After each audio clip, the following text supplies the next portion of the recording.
There is a time where you can be complex, and then there's a time where something is too many things to look at when it overwhelms somebody. And that's what the system is doing right now. If you're looking at this right now, and if you go into shell and hit replay, the problem is now you see all this.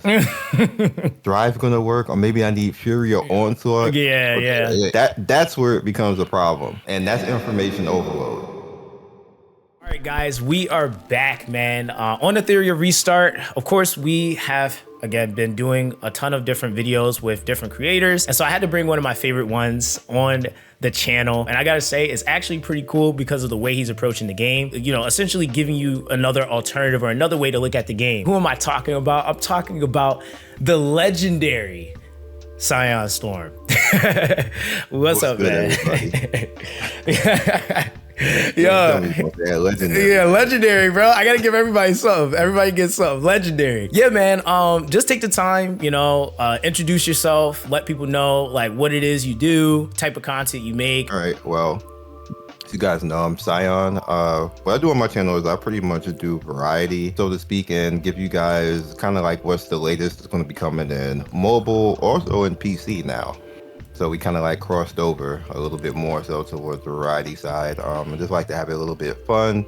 Just a cool place where, you know, it's no drama, just have fun, play the games, understand what's going on, and then you go about your day. I mean, hey, that's always what I've known Scion to do and be. So I mean, like, I think that like that of course is like for me, especially like seeing like what you like start to do initially, like with the progression series you were doing and stuff like that. I thought it was like really cool because I feel like every single time I like put out a video, I'm trying to diversify information within the community because I feel like with this game, there's so many different ways that you can play it. Like there's not just this like, oh, you only play this way. It's like there's other ways you can play. There's other things you can invest in. I guess this will be the first question. When it comes to these types of games for you, do you feel like it's important for players, including yourself, to try to work through the problems outside of the box? Or do you feel like it's better for people to try to find one singular way? I like it when games allow you to have multiple choices, and this game does a good job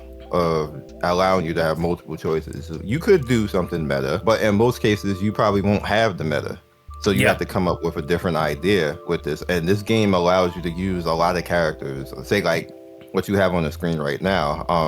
Most people know that I am a major Tiamat fan. However, as you guys see right here, he has a Rahu. Rahu basically is just as versatile as Tiamat. And he also on the screen right now has Hellkid. Same thing goes for Lilith. You can go more single target with Einrich. All characters like on the screen right now. I'm gonna go back to the actual characters so people watching like, yo, who is he talking about? That's Hellkid. That's Lilith. This is the waifu. Everybody gonna want Tiamat. So yeah, I definitely think that for me is what I think has drawn me into the game, and I've watched like the development of the game, and something that I've like genuinely enjoyed this entire process is like seeing the game develop, but seeing how the game has become more diverse. I feel like that's the thing that like even way back when with games like Summoner's War, the way that game is set up is so diverse. Like people always talk about, oh, there's so many units, but I'm like, dude, that's for like options essentially. I feel like when games don't have options, there's only this one like, you know, straight path to play, everybody's just playing with the same thing, the same metas are being used. Like I like the idea of there being multiple metas or multiple counters and stuff like that. So I think that that's something that it's just overall just more fun, and I think it ends up leading to, again, more content in the community and just a healthier game, you know, over time. This is a question I definitely wanted to like get a response from everybody on. How do you feel about the progression in the game? Like, were there any pain points for you, or do you feel like the content's too easy? Do you feel like it's just right, or you know, does it need to be a little bit harder? Well, this is my second time going to 50. The first time was the last beta. And I did it differently this time than I did from last beta. Last beta, I had the Fox girl. I'm forgetting her name. Oh, Shiida. Yep. Hold on, where's she at? I had her, Klaus, and Hellkid. Yeah. And that was actually hard. I don't know if it would be the same way now because I know more now, but I struggled more last beta than this beta. This beta, I went Tiamat, Leon and Klaus. Yeah. And it was easier. Like I didn't actually feel a grind where like damn, I'm grinding now until like level 43. Account level 43 is Okay. where I officially said, damn, I'm grinding. Like I've been on this like a day. like what's going on right now? Yeah. And then that's when I first got to Inferno, Okay. and Inferno smacked me out of there real quick, and I had to, okay, let me go back and rethink this. That's at the point where the game a lot, like is going to like start encouraging you to start playing by the rules, because for a long period of time I wasn't playing by the rules, and what I mean by that is I was ignoring elemental counter. Yeah, that's a really big point. I'll show that. This is what he's referring to. That if you bring that odd Animus, you getting that extra 100 damage. So like at Inferno 1 is where you start to feel it, and like you can get by. But once you get to Inferno 4, going into Cataclysm is where you literally have to say, okay, I need to start building people that I'm not getting penalized now. Yeah. You can get away with a certain amount of things, but around that point is where you start to feel it, and that's where, for me, that's where the grind started to come in, because that's where the resources started to bottleneck a little bit. Because now I had to make new characters, like to kind of like counteract that. So I have characters not getting one shot by stuff. I have characters not feeling the pain of certain things, and now I need more modules. I need more shelves. I need EXP, obviously, so I have to actually go into the EXP dungeon and grind that. And that's where I think a little bit of the game gets a little bit imbalanced, because you've been using like 4 or 5 characters the whole time, like back and forth, but now you have to push it up towards, you have to get to like 10, not counting what happens when you get to 40. You get the new mode that opens up when you need 3 teams at that point. And even with the expedited resources, it felt like I just didn't have enough to actually properly do that. Like even towards the last day, I didn't get to do a lot of that mode because I had just barely got able to build 3 teams to actually take on the mode properly. That was a little disappointing, because I wanted to see more of what that mode did, to see how that would facilitate helping out with the resource grind, because Ember also helps out with it. Ember, you just have to climb it. Basically, it's just a tower situation, and you get a lot of resources, and some of it's random because you're getting like the zone rewards, and then you get the points to go into the supply hub, and then like it's random, obviously, that what you're gonna get right there, but that does stack up and it does help at that point. So you want to go as far as you can go into with all of that, and as well as going through all of the quests that the game has, which it's not really called quest. It's basically like the Leon. Yeah, there's the hyperlink charter. Yep. Going through all that is going to be also another big source of all of your currency that you're going to be getting. You're going to get stuff to actually limit break characters, and then on top of that, if you're doing the Animus Fate, you're going to get Leon basically to carry you for a long period of time until you don't need her necessarily to do that. You can start doing that with other characters. She's perfectly fine to actually leave there like that. I know most people have told me, like even in my comment section, like I re-rolled her after I did most of the stuff with. I mean, you could, but you could still like continue on and keep getting all that free stuff that it does. And like I just, me personally, I just, used her as long as I could use her. Like, they give you her there, and she's a really good character to help out with your progression. So I just had her along lines. And then of course you're going to start to get elemental countered, so she's going to be less useful in certain fights. So then you just take her out and bring hopefully other characters in. The last day I got Lily and Lilith. That's crazy. Like that was like, damn. Like that kind of sucked, but hopefully we'll get that. We'll be able to fight our way back with that type of stuff. Yeah, I feel like that's like definitely a big thing too. Is like there's a lot of things that they give you in the game that just work, and it doesn't really like put a huge emphasis on needing the gacha right away, because like they give you units like Gray, right? Like Gray is huge. Like he's a lower rarity than Leon. And I almost feel like he's more important to her in some ways because of how effective he is. Like once you start getting into like those cataclysms, which some people were able to actually see. I actually think the guy, shout out to Levi actually in the community. He had one of the fastest clear times And he was using gray, right? Like, so the idea that like, because and this is something I also want to get your opinion on as well, is because you've played more games than I have in this space, and I feel like that's something that like we share a commonality with, is like having a lot of direct. Like, and this is just food for thought for you guys watching. Like, I go to Cyan and ask his opinion on certain things, because as far as like the type of work that I do, he does very similar work. So I feel like I always can get a level-headed response, or like an idea of like, okay, this is something that a dev could do, right? Like that would work. So I feel like, you know, with the current layout and like the way that they have things set up, like, do you feel like this game is going to really need to put a huge emphasis on bringing units consistently into the game? Because I feel like right now there's a good solid start roster, but I could also see that as far as them being able to continue to have that diversity in the game, to where people don't have to feel like they have to pull a very specific unit, they're going to need more units. So do you feel like that would be something that could be healthy for the game, or do you feel like they're gonna have to still approach it in a sense of like trying to really carefully pick character design, stuff like that, like, you know, of what they implement in the game? Well, here's the thing. This industry, as far as mobile and gacha, and the way that it's leaning towards the most successful games bring in characters that have lore bases. Like they have tie-ins, and you know, they have like fanfare. They come in, they make sense to the story, as well as the mechanics in the game. Yeah. And that's what draws people. But at the end of the day, that is what's going to bring new people in. When the character comes in that's cool, that has a fresh new mechanic, that plays the game in a totally different way than all the rest of the characters play the game. They don't need to break anything. They don't need to be like super meta or anything like that. It's just something like a different option.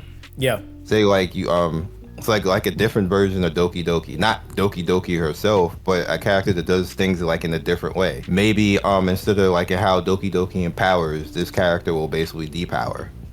Okay. Basically, I'm just giving the example. Just not that there's not somebody already in that already does that. Just like in general, just to play a game a different way. So what that does now is you want to have a whole team that depowers. Like, you can't buff anymore. You have to cleanse that off. Like, it's not going to be not something that's uncleansable or something like that. But that now makes people think differently. Oh no, I gotta deal with this like alternate version of Doki Doki now that basically take everything from me, and now I just have like I have a whole round of nobody buffed and nobody can speed up. And that makes you change what you have to actually think about and how you have to actually go about fighting somebody. That's refreshing. If a boss did that to you too, then you would have to actually, oh damn, I need to be faster, or I need to be immune to this somehow. Yeah. Which makes Ling Lao more important. Because it's gonna basically be making you immune, and that makes her also more important when you use it. Because if you know it's going to be the first round, she needs to be fast and first. Fair. Like stuff like that. Just as an example, just like different things that can come in. Also, I would say that you would probably want to average between one character a month, and maybe two if it's within quality. You can average one character a month and then put something off banner. That would be like a standard character, like one of the standard characters would be on rate up. If they really want to be gangster, they'll put somebody like Lilith or Tiamat on a banner. Like that would make money, because people will immediately be like, Lilith, like you get people swipe all over the place. That's instant win first month. Yeah, every single time. Yeah. And that's the thing too. Like, I feel like it's kind of interesting because, and I guess this is a kind of like a follow-up question. What would you rather see them implement more of? And also, how do you feel about the latter thing I'm gonna ask about? So would you rather see them implement more characters or pets? And how do you feel about pets? Because I think that is currently like the main thing that I feel like a lot of, even some of the viewers are like, kind of like, there's some people that's like, I see that it's complex. Some people don't feel it's complex at all. So how do you feel about the pet system, and what would be like some advice really to the development team as they're making these pets and things of that nature? Because I feel like we've also come to see how oppressive and how impactful pets can be, right? You know, from CBT3, we had the Codex and Magic, which was just letting people rotate people. And then in this one, we had Lighthouse, who is just crazy for tank stall comp. I actually I was asked about that before. And I had an idea that I was meaning to talk to you about, but it's good that I just remembered it. Yeah. So if you go to shells right now, my idea for this, because the problem is that there is too many of them, and it brings extra strain and stress on what you actually need to build. Because now not only is there too many of them, but you also need to build them with the resources that we have, and that means that there's less resources to actually build for your module and your prowess and leveling the character. So Yep. it's 4 things that's on the pressure of your stamina right now. Which, if we don't have unlimited stamina, which is also another problem, if we don't have unlimited stamina, that's too many things on your stamina. That just doesn't work out in gacha games historically. When you have so much pressure on the stamina, and even if it's unlimited, then it's not, our currency isn't going to be unlimited. Yeah, exactly. That's going to be a pay to win scenario, and then nobody's going to like that at the end of the day. So my suggestion for this particular shell system is that you have one shell, and the universe, that one shell you can actually transform and upgrade into other things with the actual overall dungeon. That way, if you want to change it to something else, it can actually be changed to something else. Granted, it's not going to be for free, because obviously they're going to need to actually make it so that you have to make a choice somewhere, and if you want to break it back down again, then you can break it back down again. But what that does is that takes less pressure off of the stamina. Also, what it does is it simplifies what the person has to look at. There is a time where you can be complex, and then there's a time where something is too many things to look at when it overwhelms somebody. And that's what the system is doing right now. It's too many of them to look at, because if you're looking at this right now, and if you go into shell and hit replays, the problem is now you see all this. And like, oh damn, okay, so then I got Swift Rush on this. What about, is Strive gonna work? Or maybe I need Fury or Onslaught. Did I get 3 of them? That's where it becomes a problem, and that's information overload. In most cases, when people see stuff like this, they're gonna tune out. Yeah, 1000%. That, I think. Go ahead. No. I just agree. Like, that is 1000%. I feel like the pain point there, and even for a lot of us that like played this beta, that play betas, right? Like, I would argue that a lot of us are like the guys or the individuals that like to like super sweat experiences. Like, we want to know information. We're building, like right now, I've talked to a ton of people. They're building databases right now, and they're like documenting data. And we are going to make up a very small percentile of the overall community. Like I mentioned before, I had a few of you guys actually like mentioning like, oh, I don't think it's complex. I think, we're underestimating players.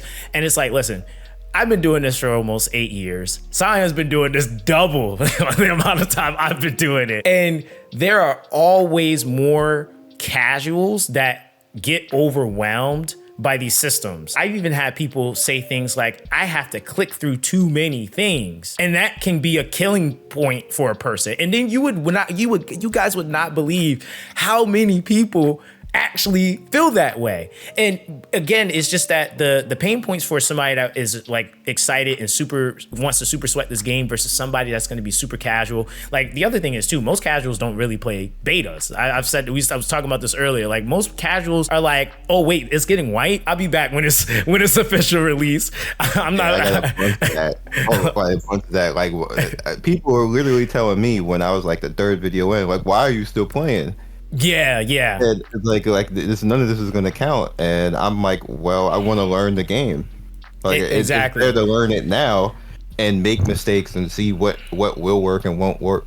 Now, granted, they're going to change stuff, obviously, but the core basis of the game is going to stay the same. Like, I doubt they're going to just be like, oh, we're going to do a whole like, they're not going to do a whole overhaul. But I think as far as the shell thing, like, even with you just clicking right there, that's too many clicks. What I would do, like, literally, like in this screen right now, is like, you should be able, but you'd be able to transform the pet. If you want to actually go for a different type and say, hey, you want it, like, all the pets can stay in the game, but you're only going to have one that you're specifically looking at. And what that would do is that would take away extra steps of you seeing 50 different things. Like, when you hit replace, it would take this away. You won't be scrolling through all this and like, okay, what do I need with this? What do I need with this? It will all be on that one pet. And you say, okay, you have like the passive effects right there, and you can upgrade the pet. And then if you want to transform the pet into that particular pet, then you can. Or you want to transform it to something else, then you can. And you will stay in this screen. you don't have to like go out of the screen. Like if I want to transform into something else, say you fight like a boss or something like that, and it drops the pet like design, and then it would change, and then you can change the pet into that. You would stay here. Okay, I Basically got you. Yeah. simplifies things. So then if you like you see like you have the different Swift Rush right there, what you would do is if you need the 3 to go across, you would get the gear set piece and then put it into the pet. Oh, so even having the module, okay, I kind of see. Okay, I see what you're saying. Like it kind of would condense a lot of the interfaces. Like a lot of, yeah, it would make things a lot easier for somebody to understand, because they already know that they need this over here, and like this, okay, I got a 3 set piece over here. I can just take that extra one that I don't even need, and now I can put that 3 speed onto the pet. Still going to be the same type of building, like you're gonna get like the same type of sets and everything else like that. Yeah. But it makes less to look at and less overwhelming for the person to actually see. They know that they need to get that Swift Rush 3, they need to get that Strive 3, and they need to get that Swift Wave 3. Now, if they have extra pieces they don't need, now they can put it into the pet, and now the pet has it. And then you just go away. Like you ain't even got to worry about it no more. The pet is ready. That makes sense, because I feel like especially like.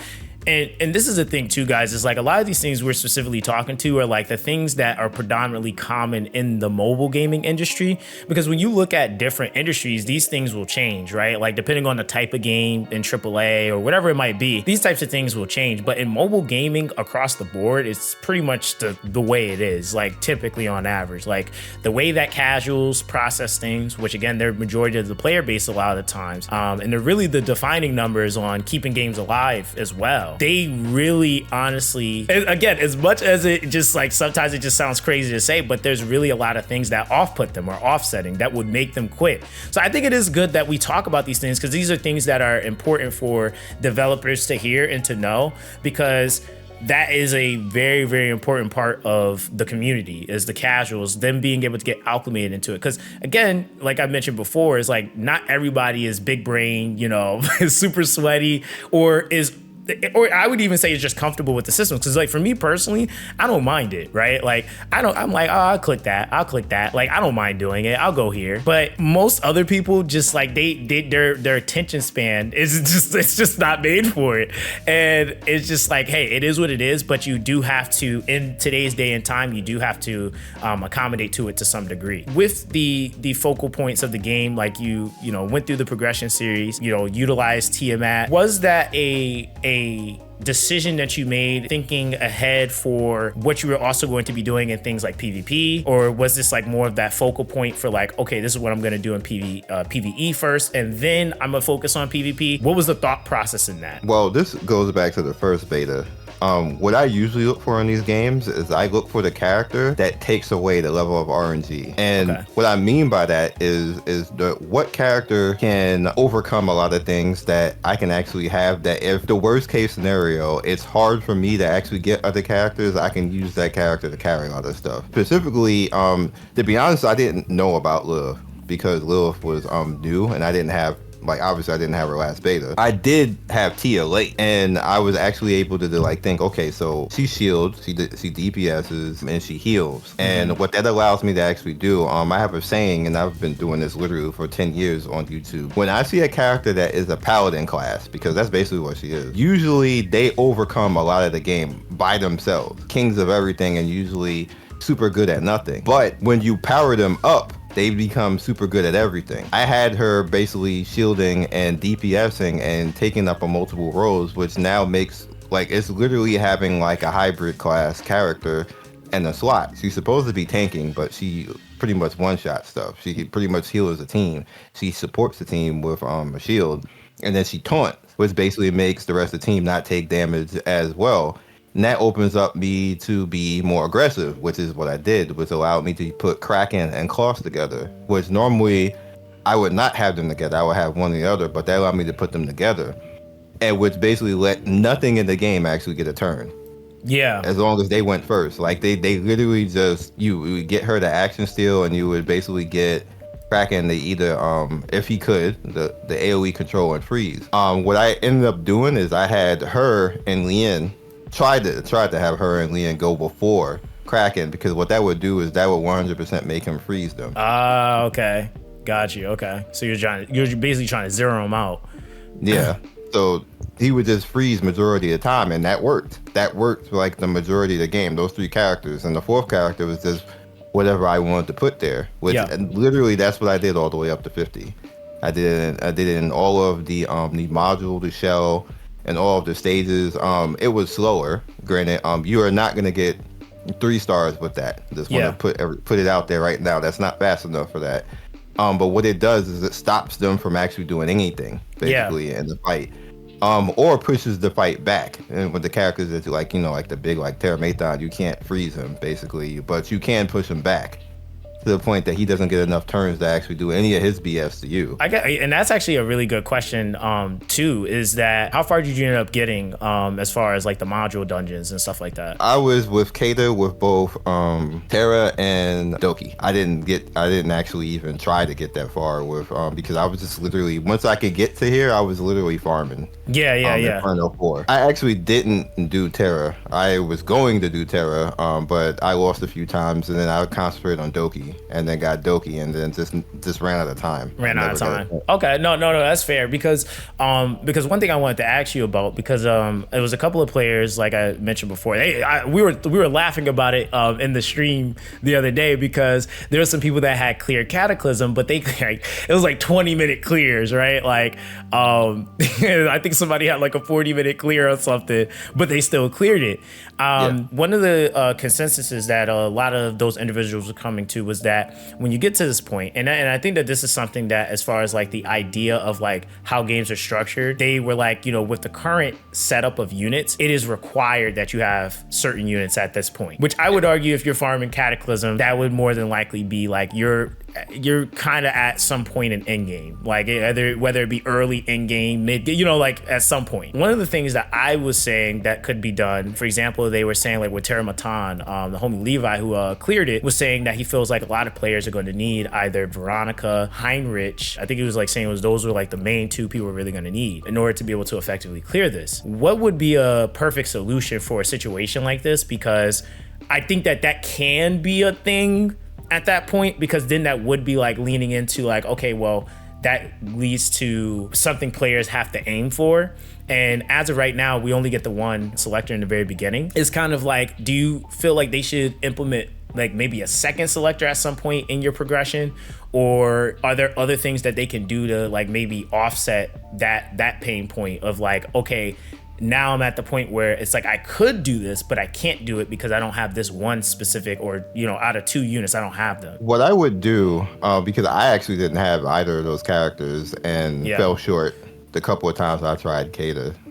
I see it possible, but I also see where if I had one of those 2 characters, then I probably would have been able to clear it. What I would do is something similar to kind of like with other games. I hate to say it. You would basically be able to get parts of the character that you would need. Okay. And say like if we were farming like Inferno, and every step of the way up until there, you would get a part. So by the time you got to this, you would be able to just basically make the character yourself. Oh, that is a really good idea. Because you could get all the way there and just not get the ultimate counter for this particular fight. Like that's possible. Like the like RNG doesn't have to be nice to you to get you on the perfect character to counter the fight. So if the game basically says, hey, if you are unlucky by the time you get to the end, you basically can make 1 copy of this character. Yeah, and that is actually huge, and I wasn't even thinking about that. Shoot, I'm sitting here acting like I ain't main turn-based games. Like that is that's huge. That's huge actually. Because a lot of games usually have, and that's one thing that I feel like we are kind of missing actually, is they do give you some really solid units in the very beginning, but we don't have anything progressively being given, because again, we have to remember that we're moving at a much faster pace. I think that like even with the freebies that you get in the very beginning, that's kind of standard. Like all games, I would argue, do that, right? Like you have your starting team, and usually it's 1 higher rarity because they try to give you that taste of a higher rarity. I noticed that games that tend to do well long term, they usually have something progressive that's like, we know this is going to be a problem for you, so here's an alternative. And sometimes it's not the best in slot, because I think that that's the other argument I would make, is that you don't necessarily, especially on a fresh game, they don't I don't think it's smart for them to just hand everybody the best in slot unit. Like, they're not just gonna hand everybody a Heinrich because he's a dark unit, right? Like, that would be crazy. But I would say, like, if there was maybe an SR that existed in the game, because I mean, even the teams I'm seeing clear these things are consistent of SR units. But if there was like an SR unit that worked really well, maybe with even some investment, could work really well against Terramatan or Doki Doki or Aurora, that would be a nice buildup, I feel like, for players that takes some of that stress off of the gacha. Because regardless of like how you might feel on, like, you know, what should be done, I think we can all agree that you are going to enjoy not having to rely on certain things being from the gacha. I will also say, to add to that, I found if you want to farm gear, this is just a little bit of a tip, Doki is actually easier because you're technically not even fighting her, you're just shutting down her ad. And she's progressively, even all the way up to Kata, which is why I beat Kata, is that she's going to buff stuff in order. And you literally pick on whatever she's buffing. Directly beat up the whatever she's buffing. You pretty much, she can't beat you at that point. Yeah. Like, that worked all the way up to Kata. I would say, like, for me at this point, I think we've gone through, obviously, like, the progression series to some degree, and like just kind of some of the mentality you have. Were there any points in the game or anything that you've seen within the game that you were like, they definitely need to fix this, or that you feel like they're doing great and need to do more of? I like the way the characters are set in the game. And what I mean by that, basically, kind of example of like Rahu and Tia and Lilith, I like the characters that they could be built in different ways. You don't necessarily have to build them in one way in particular. And the way that the skills themselves, like, you can change, like, you can, if you go ahead and concentrate on one skill, like, if, like, let's say if you want to use the character's one skill, like me, like, actually, I said this previously, but if you look at Messiah, You want to look at somebody, Got you. yeah, which I completely didn't think about this, and I'm sad because they literally told me this the last day of the beta, so I was kind of mad. So what they did is they went a cooldown Messiah and kind of overstacked him and built him as a bruiser. If you look at skill 1, what they did is they maxed it all the way out. They maxed just that all the way out and went kind of like pretty much like a cooldown type of kind of set feel with him with the shell and everything else like that. Yeah. And basically encouraged, like, I guess you would use the word encourage, basically made him, like, they wanted him to counterattack with Bramble. And they built around that. And they were showing me that, and he was just curb stomping people, like PvP, and they took him into PvE. And I didn't even think about anything like that. Like, this is 100% their idea. It's not our idea. Don't give me credit. I didn't come up with it. I don't want somebody to be mad at me later, like, you stole my idea. Like, yeah, 100% that was on them. See, and stuff like that, like, I didn't think necessarily about that with him. I was more concentrated on his 2 and his 3 and not even paying attention to what 1 actually did when it's max. Yeah, I that's actually like a really big point, because I think that, like, especially like considering that we've played these betas and like seeing how the units, like, and the shells have progressed, like, I think that that's one of the things that I really like too, is that you can build into focusing into, I guess, that, like, that build diversity into a singular skill and building off of that specific skill you want to emphasize. And I noticed that even with Sania, for example, like, I've seen some people do like actually a shout out to the homie Daniel.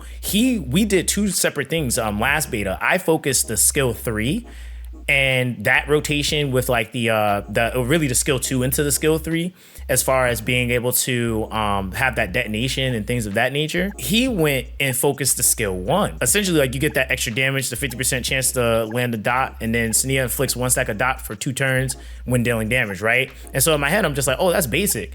But the other thing I wasn't really thinking about, and this is something I've seen some people say, and it's like, I'm telling you guys, this is why reading is fundamental. I wasn't paying attention to the fact that when you look at, like, how her passive ability works and where and what scales that passive ability, in her skill 1 increases the chances of inflicting dot through her passive in the skill 1, right? So I was just like, wait a minute, like, I need to start reading these, because I was only working on the skill 2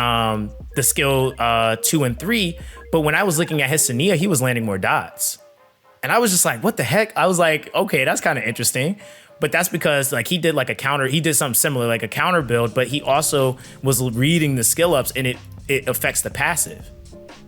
So at 100%, now it's 100% chance of getting dot through the passive. So that's like that extra layering. And again, it's like, did my build work? Yeah. Did his build work? Yeah. You know, like it was two different approaches. And that's what I think like made it so cool, was that like you still kind of had that build diversity. We did it different, but it still worked. And so we were like, it was kind of funny because we were debating and we were having an argument, but we had got the same result. So it was like, it didn't really matter, because it was like, and it also emphasized too what he was aiming for. He was trying to do like certain things more single target, where I was aiming for trying to do certain things more AoE.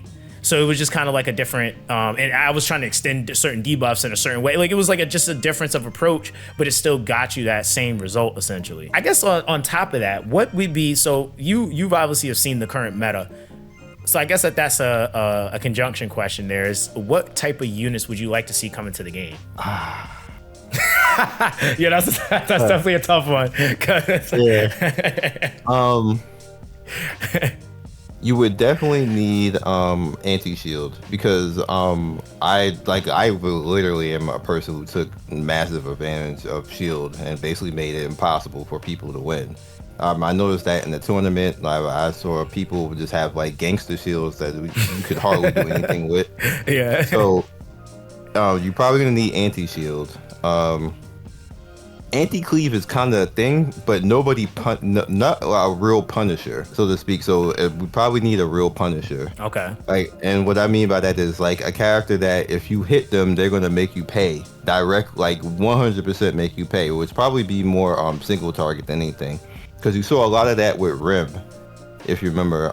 Yeah. And like Rim would basically, or E7 Rim, or characters like that. Any game that it'll put fear, and putting fear in somebody makes them change their options and makes the fight change too.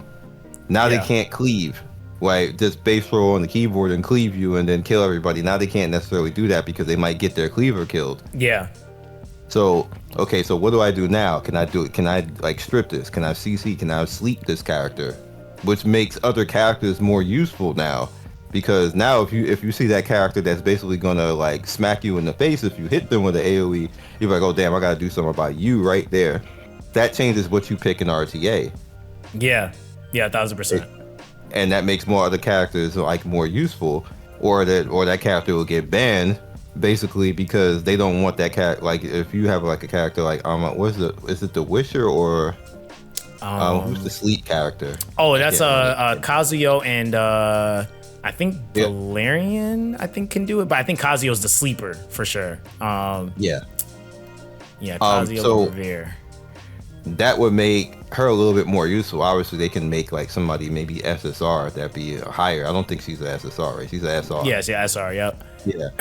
So then like you can bring in a character that's a sleeper, basically. Well, mainly that character will probably get banned like all the time now, because they don't want their character to just be shut down like that. But that brings in extra stuff, because you know what happens now that character is the character is banned, that frees up Doki. Okay. Now you got to deal with Doki. Now you got to deal with Lilith and Lily and Tia and Hellkid and all the rest of that stuff. You have to pick your poison. That allows more variety to actually come out, because the game coming out right now, all anybody's gonna do is like probably just knock out like a few characters that are like maybe like if they don't want to see Hellkid, if they don't want to see Lilith, if they don't want to see Doki, you just never see them. But if you have more characters that have more of a change, and that's why the counter characters need to exist.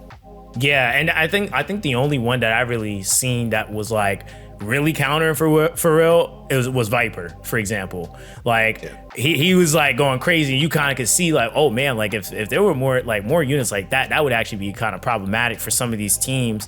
No matter how much tank down you have, you can hit a certain amount of time with specific types of abilities. Say it's like a unit that's just like straight up like what Viper could do, like he could like remove shield or something like that, or really it's just buffs. But yeah, he could also remove shield and stuff like that too. But the problem is that like if you don't ban protect that character, or if you don't like or if he gets pre-banned, then you don't have that unit, right? So it's just kind of like people can be aware of that and know what their direct weaknesses are and get rid of them.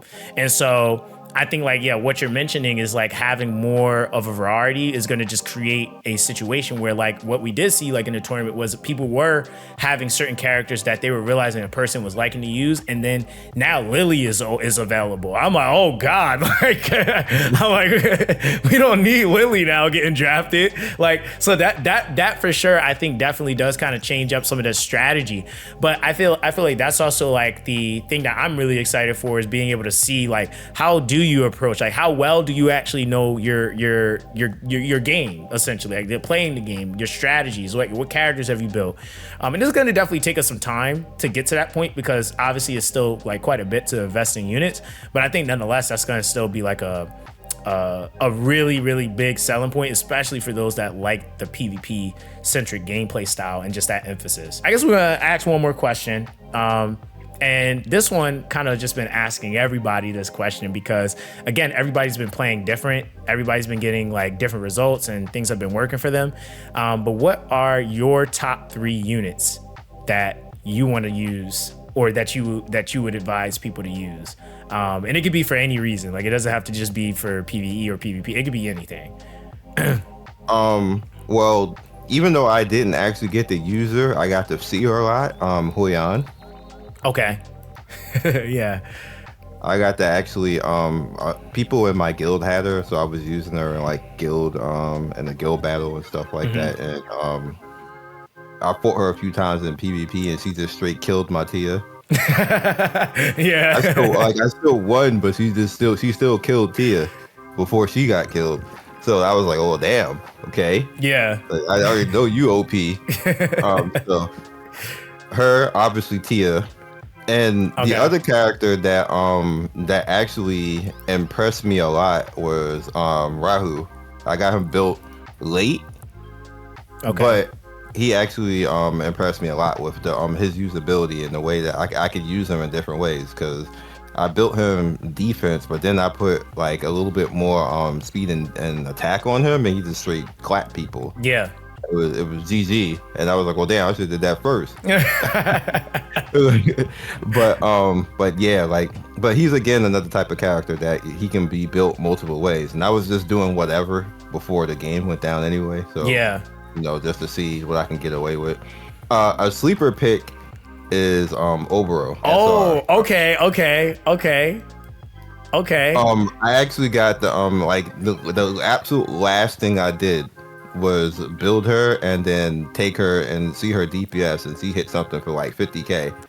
And I was like, wow, okay. Like, that was the last thing I did. I didn't think I would have enough time or just to build it, but I got a good shell on her. I got a good red shell and built it up, and she did really good damage to the point that I'm actually confident that I'm gonna build her and use her. See, that's crazy though, because you're the only person I've actually heard mention Obero, right? Like I was the one dude in the tournament. I pulled her brother out because I kind of had a similar interest because I was just like, yo, like he kind of has a solid kit, like, and nobody really like talks about him at all. So I'm like wondering if he's even useful. And I almost one shot a freaking Hell Kid, and he's attribute disadvantage. So I was like, oh, okay, that's kind of crazy. So yeah, like I definitely think that that's a sick character. I want to see more stuff on her anyway because she's also the only bleed unit in the game. So that's another thing. Like we don't really have too much information on just yet. Like you brought up something. What? There's not a lot of single target units in the game, and that's one of the reasons why I did that, because I didn't have Hoyan. Okay, yeah. You know what's funny? Somebody actually asked me the other day who would I recommend as a single target, and that was actually kind of sort of a hard question to answer because so much of the game's progression loop is like you just need to AoE and get out of there. Like you're not trying to sit there and hit every single target. And then the beta that I did play with just a single target, it felt crazy. I used Chloros. Like that was like terribly slow. Like it felt so bad. I had them too. Yeah. Like as I told you, like it didn't feel good as this beta. Like I was like basically, and I had the manual more. Yes, using him, yeah, 1000%. Yeah.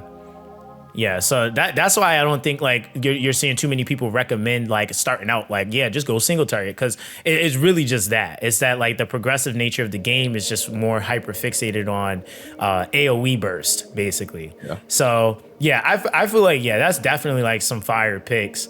But yeah, man, I mean, guys, listen, I ain't gonna take up too much more of Sion's time, man. we don't access, man. I need to allow him to keep some of this info to himself so he can cook that up for the videos y'all gonna go watch when y'all go over there and subscribe. So, I have one more thing. No, go ahead. I didn't answer one question. Oh yeah, no, go ahead. You're good. Because you had asked me one thing that I felt that should be fixed. Oh And, yeah. It's probably going to be stamina, because we don't have any overflow right now. Yeah. And for those of you guys who don't know what overflow is, it's basically like if like right now, like how he has stamina capped over what it is right now. That never does anything. If he never uses the stamina, that just stays there forever. So that's just throwing stamina away to the wind. It just isn't going anywhere. It isn't helping you, and you're losing progression at that point. Yep. So we do need some type of stamina overflow system, so that allows us to, you don't have to come back right away. Like you're not going to get all of the stamina, but like it'll be like half of what you probably would have had. And then when you're ready to actually play, you can come play. Like we're going to need that. And then there's the flip side of that. If I like the fact that we don't have infinite stamina, I think the recharges should be double. And the reason why is because that would allow the pay to win people to basically get their power fantasy. And the reason why I should stop at 20 is because what ends up happening if you don't actually limit that is that they're going to be God tier in 3 days. Yeah. Yep. And then they curb stomp everything in the game. Nobody has any shot, and then they quit after 2 weeks. That's 1,000% a fact. That happens, and this is me talking as somebody who's been in gacha like since the very beginning. Like everybody knows the Naruto Online days and stuff like that. And that's exactly what happened in those games. Like people will say whatever they want to say at the end of the day, but that is exactly what happens when you do not limit the whales somehow. They will wail. They will go crazy. It's nothing against them because I love me some whales. I got whales in my Discord. I'll be sitting there watching them wail and enjoying it. But when you do not limit them, they go God tier on your game and essentially break the game. Yeah. For everybody, including themselves, and then they get bored and quit. Yeah. Like there has to constantly be something that even the whales have to strive for. If they can do everything in the first week, they're not going to be there beyond the first week. Yeah, that's very true. That's very true. So I understand, because I know a lot of people like their main thing is the whales, and they don't want to feel like they have to hold back progression and stuff like that. But you need to have something to strive for. You just can't just have everything right in the beginning. Yeah, I think it's just, I just think it's so early. I feel like later on, like if they do decide to say make it infinite, right? Because they're gonna obviously add more systems to the game. I don't think that's gonna be a bad thing. Because I also feel like progressive nature of like even games like Summoner's War E7, they opened up more, because we could even say like, let's say those games had it, right? You still didn't have enough currency to keep up with it, so it didn't matter that it was there. At that point, you're still getting the wells are the only ones that get to abuse it. And so I think that that's another thing we have to kind of see as well, is like, what is our consistent income going to be, and can a free-to-play player realistically keep up with refreshing all the time? Because I think we've came to that consensus too, is that like account pushing, leveling your account is huge. Like that's super important. And so it's just kind of like a lot of people are going to emphasize doing that before anything.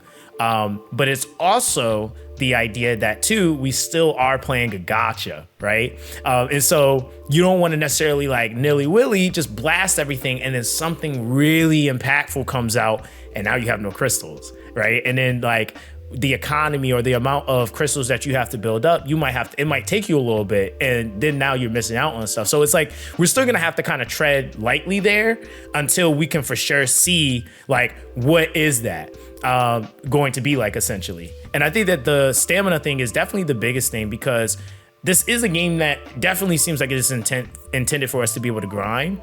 But I think another like big thing you mentioned was like you felt like your grind didn't really start kicking in until you hit like level 43, right? And I feel like at that point, it's like when you get to the point where players are actually really farming the things that you want, that's where you really want to make sure that they're getting that reward sensation for the time that they're putting in, basically. And I think that like even some of the simplifications and I've seen some people even suggesting that like, hey, like once you get up to a certain point, you shouldn't even be seeing shell or modules that are dropping one line substats. You know, like there should be much better quality. So there's a lot of different things I think they definitely have to filter and work out, because you don't want those things, and it should be a progressive like thing where it feels better to farm, like you're getting better things. So I think that stamina raise, the stamina storage is huge, because that's actually starting to seem to become an industry standard. I'm even seeing games that don't have massive markets doing that. I think Path to Nowhere just did it, for example. Like, and that game's a tower defense. Like, that's a whole tower defense. That's not something that you can just like hit auto and it just keeps infinitely playing, you know? Yeah, because like at the end of the day, these are mobile games. And we're literally not supposed to be able to play them like 24/7. So it's kind of like a disservice when you don't have a way for a person to come back and then be able to get the stamina that they would have. Yeah, basically. Exactly. Yeah. And I think that that's one thing that I've like really feel like has become more of a focal point in the conversation is playing games that feel like they respect the player's time. And I think that that's what that's about. It's about the respecting of players' time and just that part, like what they're putting into the game and stuff like that. Because everybody doesn't have like the same amount of time and work YouTube like me and you do. They still got regular jobs or even other games that they're committed to playing. So it's just nice when they're able to juggle them a little bit more efficiently. Make sure you guys go and you subscribe to Scion. He's gonna be putting out some banger content when Etheria releases, whenever that decides to happen. At this point though, if you do want a better idea, I definitely would recommend checking out some of his videos anyway, because it does document and showcase the entirety of the process that he went through for this last beta. I thought it was amazing because, again, it was completely polar opposite of how I was playing, and it still was effective, still got him to X result, and he still was clearing content. So I appreciate him for taking the time out of his day, man, to do this with me. And we're definitely gonna have more here for more fun stuff, because this is just getting you guys acclimated to everybody, allowing you guys to basically voice your opinions, allowing every creator that's in the space so far to be able to voice their opinions, because I feel like everybody is, gonna essentially give some sort of helpful input. And if we take a little bit from everybody, we're just gonna have a much better game. So I'm gonna allow you to have the floor, man. If you want to drop any socials, anything you want to drop, you can go ahead. Well, that's about it for me. I just want to thank everybody who come through on my channel, and as far as with Zox, and it was a lot of fun actually covering this game, because a lot of games, the community is not exactly helpful. But it was a lot of fun with this game and people coming in, and then like I said, the person showed me that Messiah build, and I never would have thought of that ever. Yeah, like just never ever. And that was like, that made me go and look at all totally different things, and that's when I ran and built over real quick. I was like, I'm gonna go do this right now because of this person.